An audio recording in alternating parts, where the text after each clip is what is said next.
Welcome back. In this video, I'll show you how to rank higher on Google Business Profile in 2026, step by step.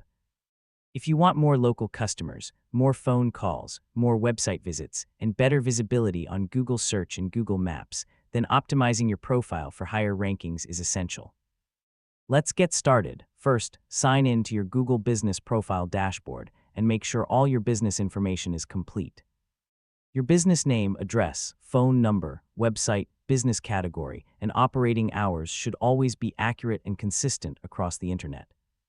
Incomplete or incorrect information can affect your local rankings. Next, choose the most accurate primary business category, then add relevant secondary categories if they match your services. Selecting the right categories helps Google understand your business and show it for the right searches. Now, write a detailed business description that clearly explains your products or services. Naturally include keywords that customers are likely to search for, but avoid stuffing your description with too many keywords. Focus on writing for people first. After that, upload high-quality photos regularly.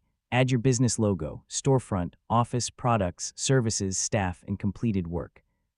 Google often favors active profiles that are updated with fresh content, and customers are more likely to trust businesses with quality images. Another important ranking factor is customer reviews. Ask happy customers to leave honest reviews after using your products or services. The more genuine positive reviews you receive,